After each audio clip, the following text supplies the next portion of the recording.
5 ম্যাচের 4টাতেই 50, ব্যাটিং গড়ও প্রায় 60 ছুঁই এমন দুর্দান্ত ধারাবাহিক ব্যাটিংয়ে জাতীয় দলের দুশ্চিন্তা দূর করার ইঙ্গিত দিচ্ছেন এক তরুণ তুর্কি। যেখানে পারফরমেন্সের ধারাবাহিকতায় বারংবার ব্যর্থ জাতীয় দলের ক্রিকেটাররা, সেখানেই সফল এই উদীয়মান ক্রিকেটার সম্প্রতি একের পর এক ঝড়ো ইনিংসে উড়িয়ে দিচ্ছেন শক্তিশালী প্রতিপক্ষকে। টাইগারদের ব্যাটিং ধারাবাহিকতার সমস্যায় অন্যতম প্রধান সমাধান হতে পারা কে এই দুর্দান্ত ক্রিকেটার, এ নিয়ে বিস্তারিত জানবো প্রতিবেদনে। লাল সবুজের ক্রিকেটে এই মুহূর্তে সবচেয়ে বড় মাথা ব্যথার কারণ টাইগারদের ব্যাটিং বিভাগ। বোলিংয়ে ধারাবাহিক উন্নতির বিপরীতে বারবার ব্যাটিং ব্যর্থতায় ভরাডুবি হচ্ছে দলের। সামর্থ্যের বিবেচনায় দলে দুর্দান্ত সব ব্যাটার থাকলেও পারফরমেন্সের ধারাবাহিকতা যেন যাচ্ছে তাই। এক ম্যাচে ভালো করলে পরের ম্যাচে ডাক মারা কিংবা তড়িঘড়ি করে বিদায় নেয়ার মিছিল যেন থামছেই না। লিটন মিরাজ থেকে শুরু করে কেউ যখন পারছেন না রানের ধারাবাহিকতায় ফিরতে, তখন একের পর এক টানা 50 তুলে নিয়ে ব্যতিক্রম এক উদাহরণ সৃষ্টি করে যাচ্ছেন টাইগার ক্রিকেটের সম্ভাবনাময় এক তরুণ। সবশেষ 5 ম্যাচে প্রায় 60 ছুঁই ব্যাটিং গড় ধরে রেখে ব্যাটিং এর মূল সমস্যার অন্যতম সমাধান হওয়ারই ইঙ্গিত দিচ্ছেন এই দুর্দান্ত ব্যাটার। বলছিলাম বাংলাদেশ অনূর্ধ্ব 19 দলের ওপেনার জাওয়াদ আবরারের কথা।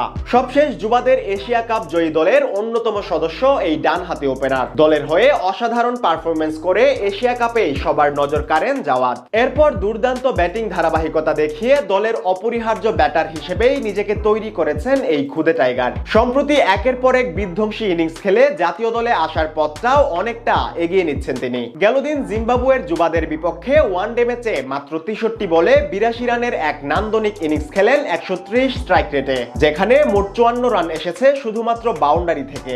12-4 ও 1 ছক্কার সেই ইনিংসই বলে দেয় কতটা আগ্রাসী জাওয়াদের ব্যাট। তার এমন ভয়ডরহীন ইনিংসের সুবাদে যুবারা পায় 91 রানের দারুণ এক জয়। এর আগে সাউথ আফ্রিকার বিপক্ষেও রীতিমতো ঝড় তুলেছেন জাওয়াদ। 5 ম্যাচ ওয়ানডে সিরিজের শেষ ম্যাচে 20 রানে বিদায় নিলেও আগের 3 ম্যাচে হাঁকিয়েছেন টানা 50, যেখানে সিরিজের চতুর্থ ম্যাচে 5 ছক্কা 6-4-এ 58 বলে 68 রানের ইনিংস খেলেছেন এই তরুণ ওপেনার। এর আগে প্রোটিয়া যুবাদের বিপক্ষে সিরিজ জয়ের ম্যাচেও বড় ভূমিকা রেখেছে এই ডানহাতি। 57 রানের সেই ইনিংসে মাত্র 1-4-এর বিপরীতে 6-6টি ছক্কা মারার কৃতিত্ব দেখিয়েছেন তিনি। এমনকি সিরিজের দ্বিতীয় ম্যাচেও জাওয়াদের 70 রানের ইনিংসের কল্যাণে বিশাল এক জয় পায় যুবা টাইগাররা। সব মিলিয়ে হ্যাট্রিক 50-র এই পরিসংখ্যানই বলে দেয় আগ্রাসী ব্যাটিং মনোভাবের পাশাপাশি রান করার ধারাবাহিকতায় বেশ পটু এই তরুণ ক্রিকেটার, যা বাংলাদেশ ক্রিকেটের জন্য অত্যন্ত স্বস্তিদায়ক। যেহেতু জাওয়াদ মূলত একজন ওপেনার, পাশাপাশি টপ অর্ডারেও মানিয়ে খেলতে পারেন তিনি, সেহেতু বাংলাদেশ জাতীয় দলের জন্য